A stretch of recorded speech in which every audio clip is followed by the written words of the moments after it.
दोस्तों, संतों की उपदेश देने की रीति भी अनूठी होती है। कई संत अपने आसपास आने वाले से ही प्रश्न करते हैं और उसकी जिज्ञासा को जगाते हैं और सही सही मार्गदर्शन कर देते हैं। आचार्य रामानुजाचार्य एक महान संत एवं संप्रदाय धर्म के आचार्य थे। दूर दूर से लोग उनके दर्शन एवं मार्गदर्शन के लिए आते थे। सहज तथा सरल रीति से वे उपदेश देते थे। अब एक दिन की बात है, एक युवक उनके पास आया और पैर में वंदना करते हुए बोला, मुझे आपका शिष्य बनना है, आप मुझे अपना शिष्य बना लीजिए।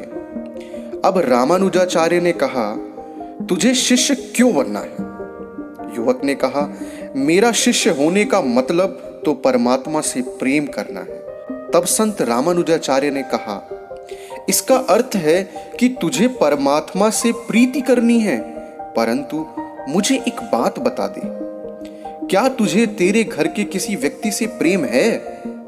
युवक ने कहा, ना, किसी से भी मुझे प्रेम नहीं। तब फिर संत जी ने पूछा, तुझे तेरे माता या भाई बहन पर स्नेह आता है क्या? युवक ने नकारते हुए कहा, मुझे किसी पर भी तनिक मात्र स्नेह नहीं आता।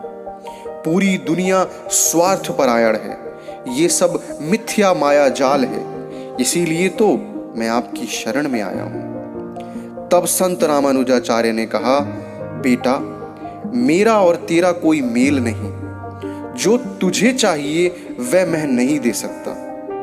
यह सुनने के बाद युवक बिल्कुल स्तब्ध हो गया। उसने कहा, संसार को मिथ्या मानकर मैंने किसी से प्रीति नहीं की, परमात्मा के लिए मैं इधर उधर भटका।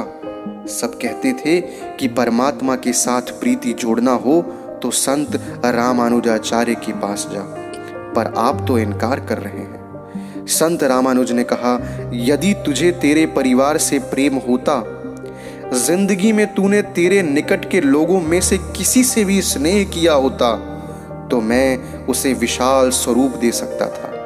थोड़ा भी प्रेम भाव होता तो मैं ही उसे विशाल बना के परमात्मा के चरणों तक पहुंचा सकता था। छोटे से बीज में विशाल वट वृक्ष बनता है, परंतु बीज तो होना चाहिए।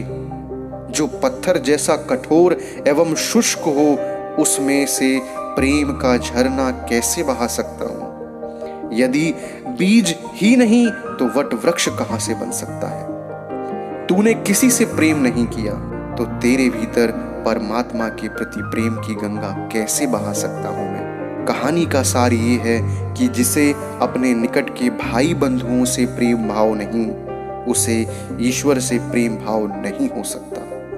हमें अपने आसपास के लोगों और कर्तव्यों से मुंह नहीं मोड़ना चाहिए। यदि हमें आध्यात्मिक कल्याण चाहिए तो अपने धर्म कर्तव्यों का भी उत्तम रीति से पालन करना ही होगा।